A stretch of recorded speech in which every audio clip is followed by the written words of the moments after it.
La Terre était en état de crise. Les nets, les ressources naturelles, étaient menacées.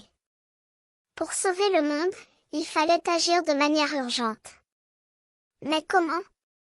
La réponse était simple, réduire le gaspillage alimentaire. Cela semblait évident, mais il fallait prendre conscience de l'ampleur du problème. Selon les études, un tiers de la nourriture produite dans le monde était gaspillée. Cela signifiait que chaque Français jetait en moyenne l'équivalent d'un repas par semaine. Une énergie et des ressources dépensées pour rien, car la nourriture finissait à la poubelle. C'était insupportable. Un professionnel de l'alimentation, avait compris l'importance de la réduction du gaspillage. Il travaillait au quotidien pour améliorer les moyens de transformation et de stockage pour éviter les pertes de nourriture.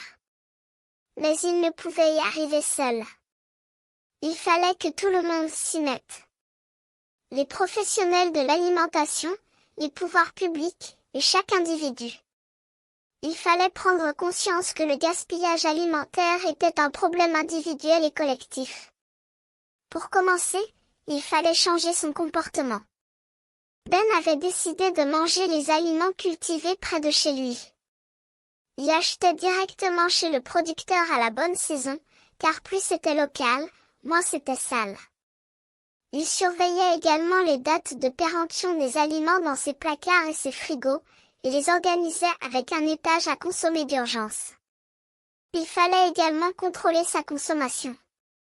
Privilégier les achats en personne, couper la découpe en respectant sa liste de courses, utiliser des appuis anti-gaspillage ou se rendre dans les magasins qui ne vendaient que des produits sauvés du gaspillage. Il fallait également réutiliser les restes, en les mettant en compost pour qu'ils puissent refaire pousser de la nourriture. Mais la lutte contre le gaspillage alimentaire ne pouvait pas se faire tout seul. Il fallait que tout le monde s'y mette. Les professionnels de l'alimentation, les pouvoirs publics, et chaque individu. Il fallait prendre conscience que le gaspillage alimentaire était un problème individuel et collectif. En résumé, la solution pour sauver la Terre était simple, réduire le gaspillage alimentaire. Il fallait prendre conscience de l'ampleur du problème, changer son comportement, contrôler sa consommation, et réutiliser les restes. Il fallait également que tout le monde s'y mette, les professionnels de l'alimentation, les pouvoirs publics, et chaque individu.